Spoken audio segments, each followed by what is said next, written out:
Hello, everybody. Welcome back for another video. Hope you're all doing well. Hope you're all doing great and that you're all having a wonderful day. And without any further ado, let's jump right into it. The cryptocurrency space, the crypto market, is full of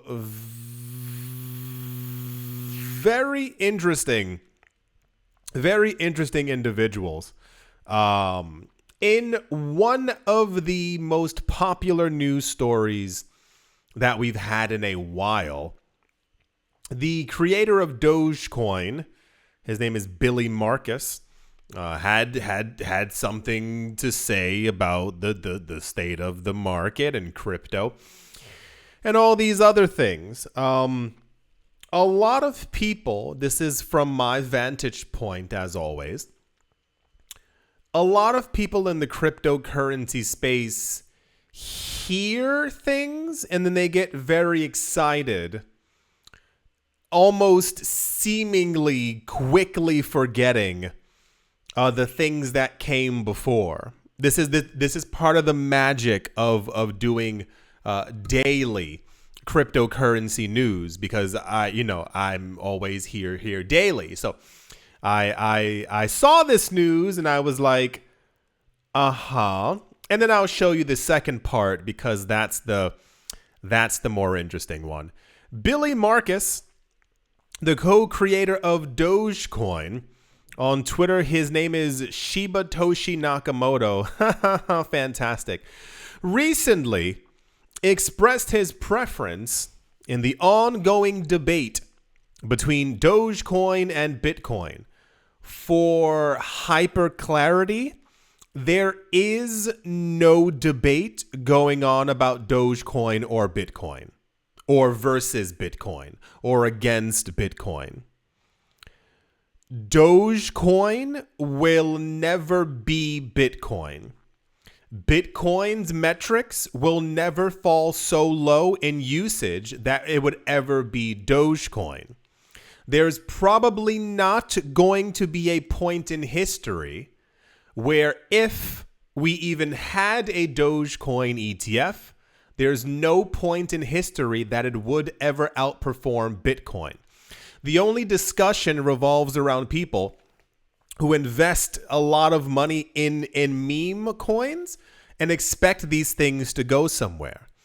As someone who's been in the cryptocurrency space for the larger portion of 8 to 10 years, give or take, a lot of times when I tell you like, hey, that coin's garbage, I'm not saying it because I'm like, oh, I don't like the way that's spelled. No, you can just kind of look and see that a coin is like not going to be used. And I mean, if the last 3,000 days in a row of constant institutional buying Bitcoin news wasn't enough for you, I don't know how to fill your plate, because it's 3,000 consistent days of the exact same news. But however, there are a lot of people I see online who are having these discussions and having, maybe my coin is better. And once again, as someone who's been here for a while, I've seen a plethora of coins arrive and then completely disappear into obscurity. And because Dogecoin has some kind of popularity for people who like Elon Musk, they, for some reason, think this coin actually has a chance of ever surpassing Bitcoin. If this is no longer the case in the year 2045, I'll make a video for you explaining how I was wrong. Everyone cool? Awesome. When Billy was asked whether he would choose Dogecoin or Bitcoin, Marcus actually replied that he would rather have one Bitcoin. That's usually a topic as well. You'll see people on Twitter or online, and I'll ask because I'm usually curious. Would you rather have one Bitcoin, or would you rather have 50,000 XRP, or would you rather have 10, 11, 13, 14 Ether, whatever the equivalent amount is? And sometimes people will actually choose the coins that I did not expect them to choose. But alas, Yes, the co-creator of Dogecoin, Billy Marcus, said in a tweet that someone was asking him about if he would rather have this or this. The surprise came because Billy Marcus created Dogecoin, so you would assume he would say that he loves Dogecoin. And then when he said he prefers Bitcoin, everyone was like, oh, snaps, I can't believe it. This guy is awesome. Isn't that absolutely insane that the creator of Dogecoin doesn't even like Dogecoin because he understands the power and awesomeness of Bitcoin? He must be a Bitcoin maximalist, right? He must have understood the entire time that something amazing is happening. These things. This is what I saw over and over. However, dragging it on back to that crypto news video per day, I saw this and I was like, remember in like 2020, I want to say 2020, Jamie Dimon at some point stood on stage and said one nice thing about Bitcoin. And everyone started backing Jamie Dimon, talking about that he was now like the bullish master of Bitcoin. And I was like, did you forget the last like 6 years? Every time we walked near him, he was throwing sand in our face and kicked us in the shin over and over, talking about how terrible Bitcoin was. Everyone just keeps seemingly forgetting about this. Same exact thing with all the other millionaires and billionaires. Like, people always talk negatively about Bitcoin until they don't. And then everyone forgets everything else that these people ever said. But the internet is quite fascinating. So for those of you not looking at the screen, this is from March of this year, where the Dogecoin co-founder, Billy Marcus, called people who like Bitcoin a lot, or Bitcoin maximalists, he called them mentally ill. This is from the 23rd of April, where Billy Marcus, once again, was mocking people and making fun of them for thinking that Bitcoin was going to go up in price after the halving. Here's another one. Dogecoin creator says that 70% of crypto investors are complete morons. I believe this is from 2022. Yeah, and this one, I believe, is from 2016 or 2017. Where during an interview, he said that he was completely confused as to why cryptocurrencies were going up because they had no value and didn't understand it. And where he also subsequently said that he sold all of his Dogecoin for a Honda Civic. So when this news popped up that Billy Marcus was now into Bitcoin, I was like, I give it 3 weeks. Something else crazy will happen. I think I can maybe appreciate that people in crypto are so quickly forgiving, very forgiving people, because I don't name names. How, this was news, what have you. But there are people currently in the news who talked crap about Bitcoin for the last 6 or 7 years. And now for some reason, everyone's pretending like they are the second coming of Satoshi Nakamoto because of the lies that they're telling. So, yeah, incredibly popular news. Because this keeps happening over and over. I just thought I'd let everyone know because this is how it always works out within the cryptocurrency space. That's the creator of Dogecoin would rather have one Bitcoin. Oh, also this article as well also continues talking about how he should have chosen Dogecoin because it has faster transactions. And I'm like, that there are millions of Dogecoin created per day. It has no value.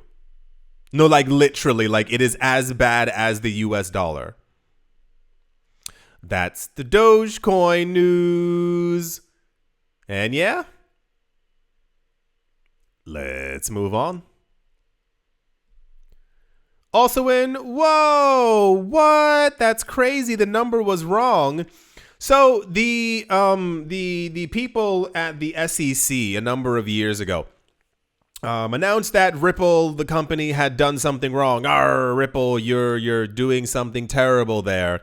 And in the last 4 years, they've had an ongoing lawsuit, the SEC versus Ripple.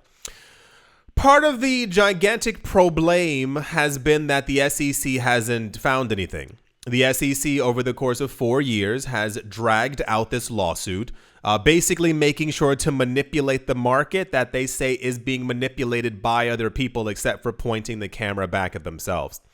A big issue also is the fact that usually, all the timely, when the SEC sues a company or an institution, they want money. They say, you did something wrong, and they go, give me the monies. But the problem is that the SEC didn't find anything. So it looks like the lawsuit between the SEC and the Ripple is slowly winding down. And I say slowly because it's been 4 years of absolute nonsense, and the SEC has found nothing and has no substantiated claims, and they only keep losing lawsuit after lawsuit. So the SEC a couple of weeks ago told Ripple, the company, because of the 4 years that you had us going to court, once again, this is the SEC telling Ripple this. The SEC demanded that Ripple pay them $2 billion in damages. That's 2 billion with a B. The problem is that the SEC hasn't been able to prove anything. So recently in the news, wouldn't you guess it? The SEC came forward and was like, "Okay, fine. You don't have to give us 2 billion. Just give us $102 million." So apparently $1.9 billion that the SEC extra was asking for has now been wiped off the table. Even more sinister, dare I say. The $102 million, we had news from Brad Garlinghouse, the CEO of Ripple, who announced a couple of months ago that in legal fees alone that they've had to pay for their lawyers, Ripple has already paid over $100 million because of a 4-year lawsuit that has gone nowhere. And when I saw this news, this is a very weird news day. When this news popped up, there were a lot of, I won't use the word celebrating, but a lot of people on Twitter were like, "This is great. This is awesome." And it's like, no, you don't reward a smaller amount of corruption with a handshake and a smile. The SEC needs to be disbanded immediately and reformed into some other institution, corporation, registration, proclamation that doesn't involve people who are absolute psychopaths who are trying to ruin the cryptocurrency market.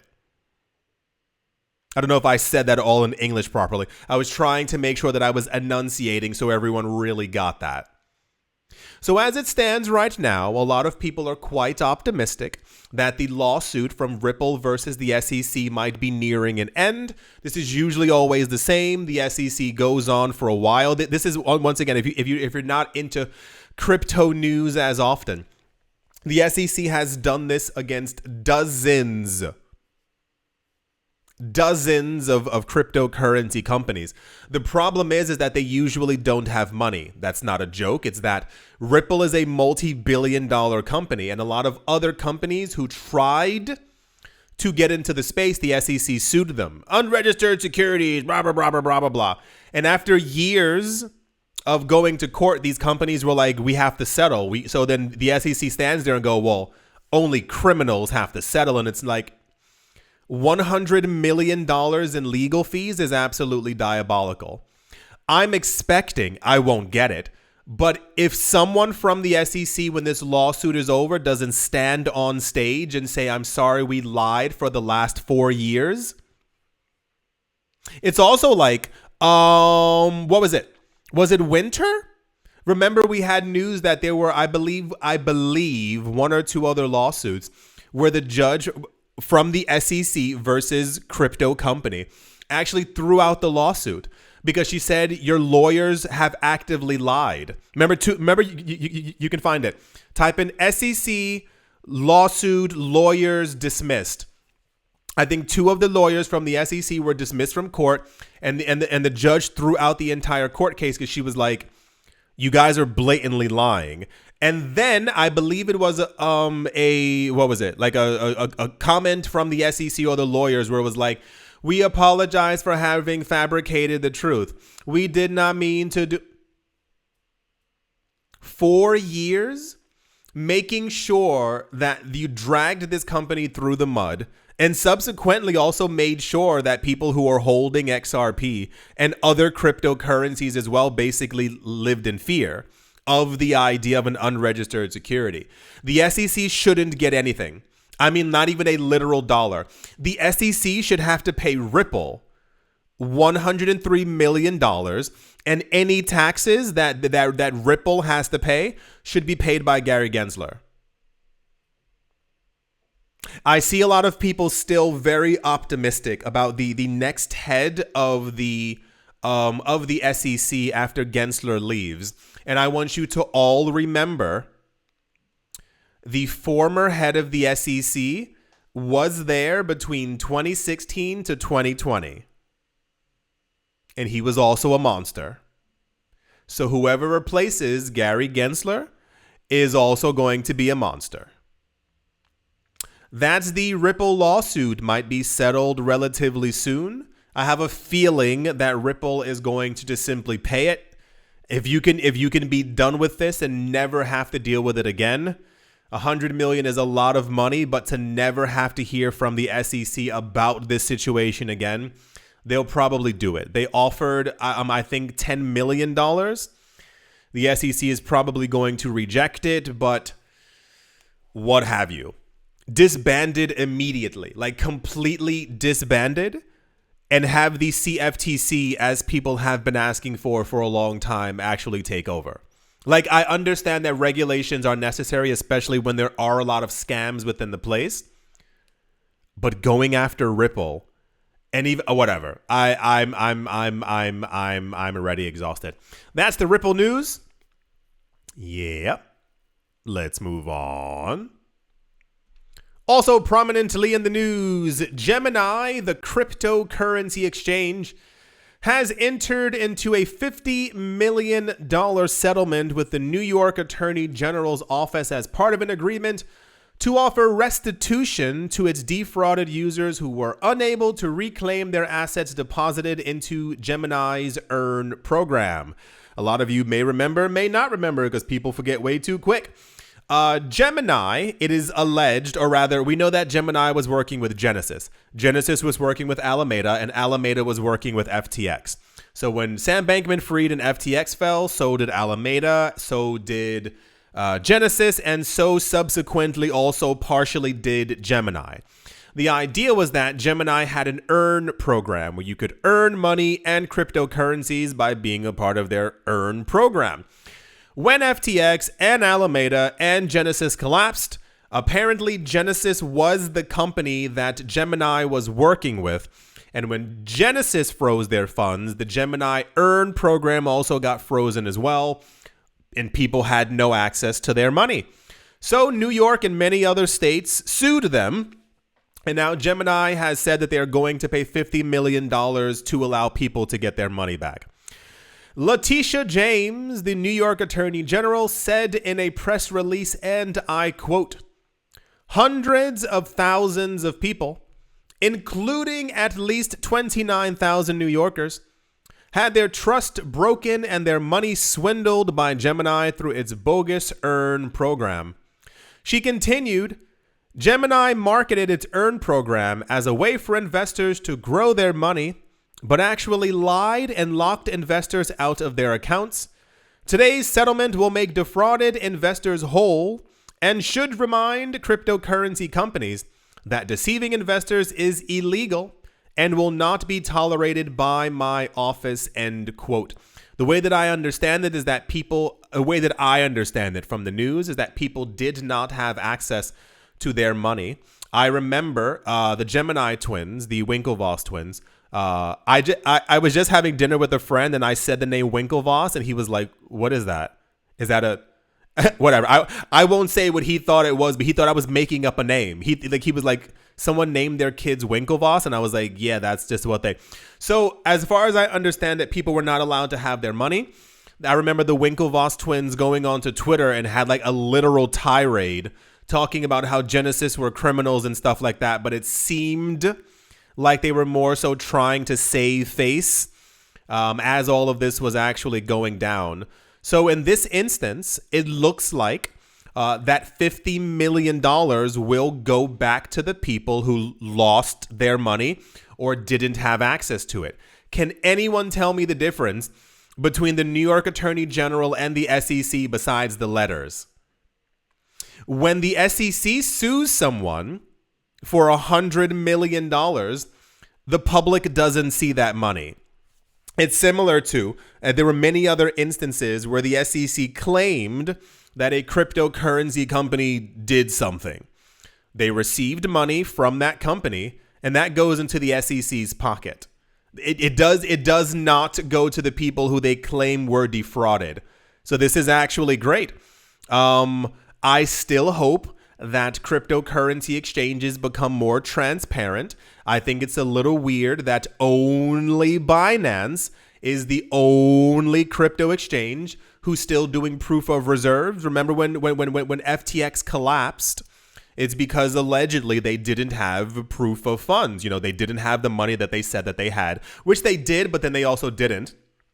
So every crypto exchange was like, that's terrible. That is awful.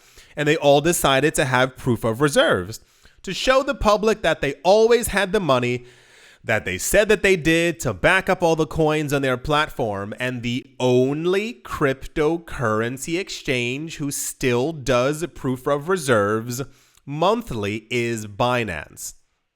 So, as crypto's meant to be transparent and open and, you know, cool blockchain, decentralization and all that other stuff, I hope that this doesn't happen again. I don't know anyone actually affected by this, thank goodness. But it's nice to see that this, was resolved in about a year, as opposed to 4 years against you get the point. That's the Gemini is paying $50 million to the New York Attorney General, and people will be getting their money back. See, that's how news is supposed to go. It's supposed to be something bad happened, people lost their money, company pays them back. Okie dokie. Yeah, all right. Let's move on. Also in the news, I think I understand why people were excited about this or why this made news, but also no. So, the Salvadorian government has presented an initiative to accelerate the inclusion of Bitcoin and other cryptocurrencies in their investment banking sector. The banking law reform introduced to the National Assembly would allow private investors to constitute banks that can provide services in Bitcoin and stablecoins for sophisticated investors. So hold on one second. El Salvador likes Bitcoin. The news recently is that they're trying to integrate it more into their systems, and now they're trying to integrate it more into their banking system. Cool. Kind of. I guess I got it. Amazing. The other part is that, as far as I get from reading the news, it looks like they're trying to allow rich people to say that they're banks. So imagine you have $38 million. From what I get, you'd be able to be like, hey, I'm a bank. And then you start providing services for Bitcoin and stablecoin for other people who have money. Right. Bitcoin adoption is set to experience a boom. Yada, yada. The Salvadorian government has introduced an initiative to reform the current banking law by introducing a new kind of bank that can lend Bitcoin and offer crypto services. The banking bill reform was presented to the Technology, Tourism, and Investment Commission of the National Assembly. I feel like technology, tourism, and investments should all be different commissions. I'm going to go on a limb and say that technology is definitely different than tourism. And an investment is definitely different than tourism as well. Including 14 new articles that define private investment banks, or PIBs, as an essential instrument at the institutional international level that promotes economic development and facilitates the channeling of financial resources towards business and government projects. If passed, this initiative will allow the creation of these banks that can offer different services, including economic risk management, purchase of financial products, investment management, hedging, and other financial derivatives. These services will support any legal tender. They only have 2. Cool. So often there's usually a lot of El Salvador news about Bitcoin. It's not that it's bad, but it ends up being like a little bit awkward because it's not that it doesn't mean anything, but like, how do I say this? There's a lot of news that I keep seeing online, whether it be in video form, vlogs, what have you, about El Salvador adopting Bitcoin. But it feels like, have you ever walked by a construction site and you're like, oh, they're building a new building? And then you see it a couple years later and they have like the signs up that something is being built, but nothing is like really. And then you walk by it again later and you see like the metal beams are there, but it doesn't look like a home or a building. And then at some point you see the structures there, but you're like, hey, this has been going on for, it's kind of like that. It's a heavy work in progress, but people in crypto, my opinion, people in crypto, I think, pretend that stuff is going a lot faster than it actually is. And a lot of times that news ends up being passed off as like, look at how much progress we're making, when it's not really. So maybe I am not rich enough to understand the idea of making private citizens or other rich people into their own banks and offering these services as opposed to just offering them through a bank. There's like a light red flag because usually private investors tend to not. But cool. I hope they continue with their endeavors. I hope they. I don't really have words for this, but this was quite popular. This is kind of the same energy as years ago. We used to get a lot of like a central bank digital currency news. It would be like, I'm not joking. It'd be like, hey, this country's creating a central bank digital currency. Isn't that great for Bitcoin? And I was like, you know that a CBDC is not Bitcoin and vice versa. And these countries are making central bank digital currencies not only to control finance more, but because they don't want to use Bitcoin. So just because the word blockchain is there doesn't mean it's a.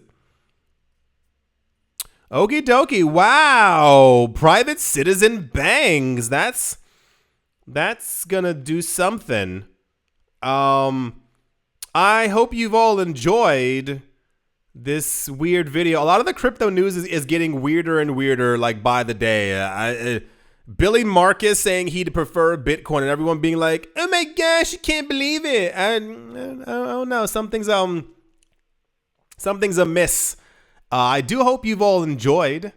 Do hope you all are having a great day. That's crazy. That's insane. Hope you all are, like, literally, get it? Boom, boom. Hope you're all having a great day, morning, afternoon, evening, wherever you are, wherever you might be. I do hope it's absolutely fantastic. Thank you all once again for watching, listening, liking, commenting, and supporting. And I will most certainly be talking to you all soon. See you.